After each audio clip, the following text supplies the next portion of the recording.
What's up, Scooch fam? Mike, COE at New Scooters for Less. I got Brad, service manager here.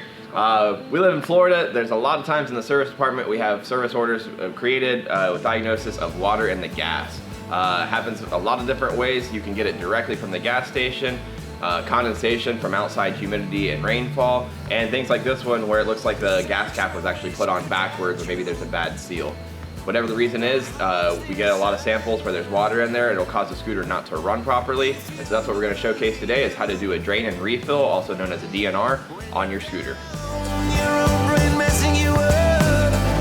So first we just got to remove the seat bucket out of the scooter. It's got 1, 2, 3, 4, 5 10mm bolts that you're going to want to remove. And they're covered up with these little rubber things. So I just have a little pick here to get them out of the way. Keep in the seat bucket, they'll pop right out. That's all that was for. Take those out. Again, I have the drill gun here, but 10mm socket would work just as good. It's gonna take just a second longer.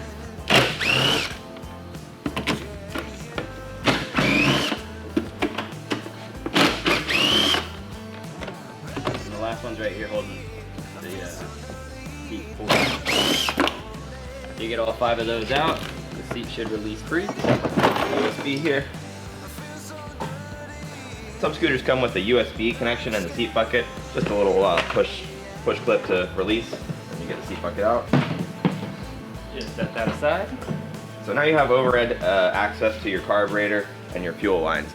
Now, here at New Scooters for Less, we've kind of, over the years, basically 2 different ways that we'll do a drain and refill. One is your basic gravity method, where you just have to supply a vacuum onto the vac line, and then gravity will let it go. If you're at home, you can also just unscrew the petcock, the fuel pump for the scooter. It's a very messy way of doing this, because gas is just going to pour out immediately as soon as you get that loose. So I don't really recommend that just from a cleanliness standpoint. But if you're at home, knock yourself out. But gravity is one way, and then we'll show you how to do it with the shop vac as well. So we'll do the gravity method first. Also, you can always just use the scooter to your benefit. Obviously, if you have a really strong battery, as soon as you ignite it, it's going to start your vacuum. So you can just pull the fuel line, and I'll show you how to get a little bit of gas to check for water. And I always do that just using the scooter itself. So if you pull off your fuel line first from the carburetor, you want to go ahead and it runs down from the bolt-on valve from the bottom of the tank. Usually has a filter in line. That's your fuel line. So you can pull that right off your carburetor. And then I always just fill up a little cup, and the gas is already starting to come out slightly, but as soon as you try to hit the starter, it should come out.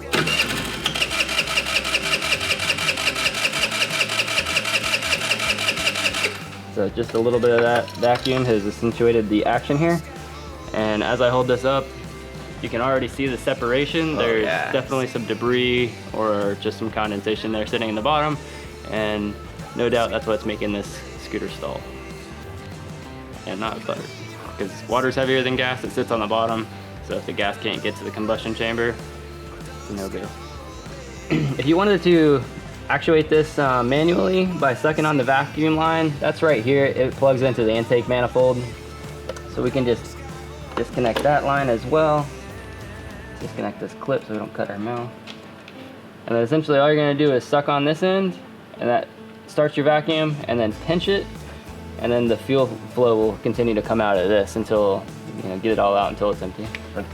Give us a demonstration, Brad. On up.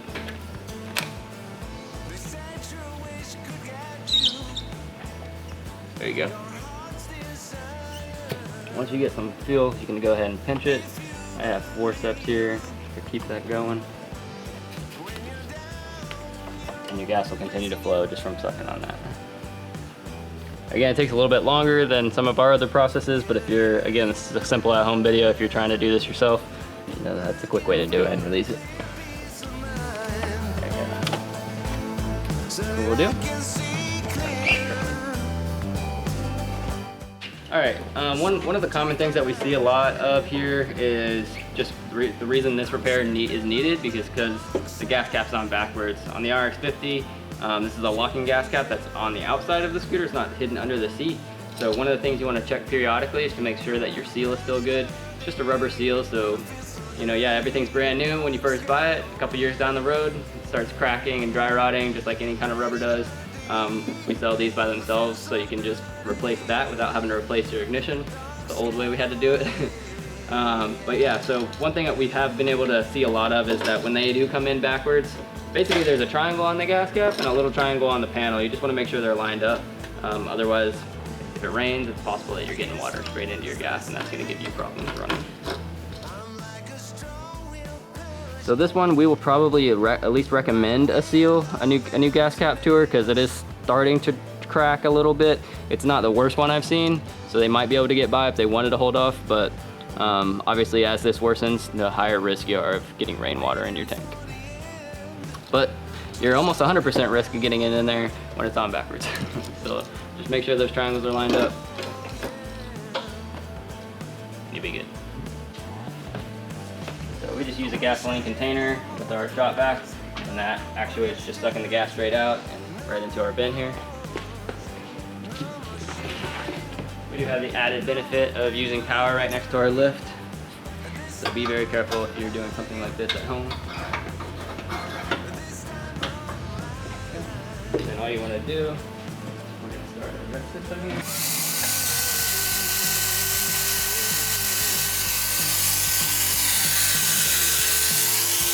This won't take super long if you're using a vacuum system. I would say you just want to keep checking it. Usually it'll be about a minute until it's all sucked out, and then really just trying to hit and make sure there's no sitting debris in the very bottom of the tank. One thing you definitely want to check once you have the gas out is to check for rust, because if it is a water issue, you want to make sure that hasn't created any rust in the tank before you go ahead and fill it back up. Make sure you don't have to replace that tank, otherwise you'll just build new gas in there and throw those rust particles right into your probably new carburetor or carb that you just cleaned. Another thing I would recommend is once you get all the bad gas out of there, go ahead and put a little bit of fresh gas in and flush that out as well. That way it can pick up anything, maybe those contaminants that you're talking about, rust particles, anything else that's in there. You can flush it with some fresh gas before you plug everything back up and put a new fresh tank that your scooter's going to run off of.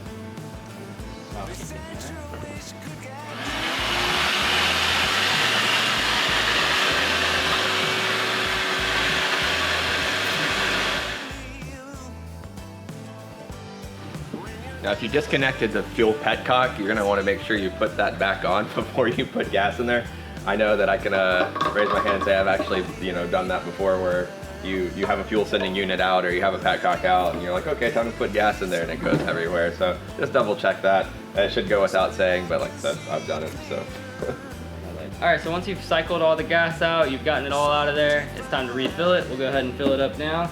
And the next step would be to either get rid of the remaining gas in the carburetor, or here we like to just blow it out with compressed air. Let me just fill this back up all the way. Now, depending on what you found when you looked in the gas tank, maybe there's a lot of rust particles, maybe the gas was really bad. Just draining it out and refilling it may not be enough. Sometimes you're gonna want to go ahead and replace everything from a preventative standpoint that the gas touches. That's your fuel petcock, your fuel line, your fuel filter, and your carburetor. We're gonna show you how to do that in a different vlog. For today's purposes, just the drain and refill, but definitely keep that in mind. If it's really bad, you're gonna wanna replace all of that. Otherwise, there could be contaminants in those parts that your fresh gas is picking up, and it's gonna further stop your scooter from running properly. So, but today we're just doing the drain and refill. So where are we at now, Brad? So now I've got the gas back in the tank. Basically, I just want to clear my carburetor, make sure that the jets are clean, and that the gas is gonna be able to flow right through with no problems. So I'm just gonna take my blower and blow out the carburetor, and that just goes basically exactly where the fuel line hooks up.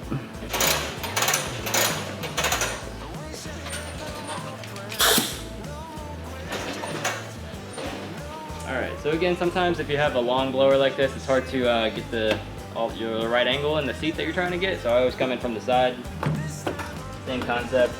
This is where your safety glasses are pretty important, because gas can spray kind of everywhere, and if it goes in your eye, that's no fun.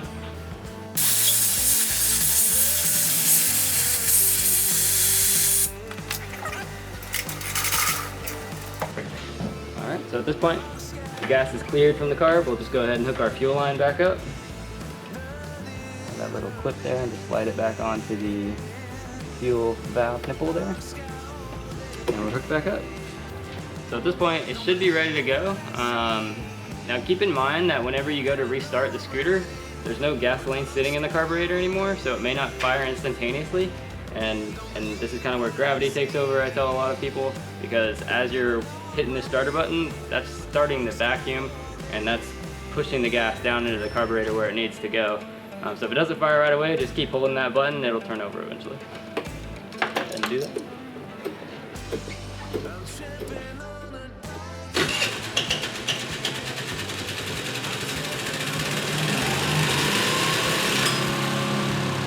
So that wraps up this video on how to drain and refill your scooter's gas tank. If you have any questions, feel free to reach us out at service@ns4l.com. You can get us by phone at 352-336-1271, or check out any of our other how-to videos at ns4l.tv.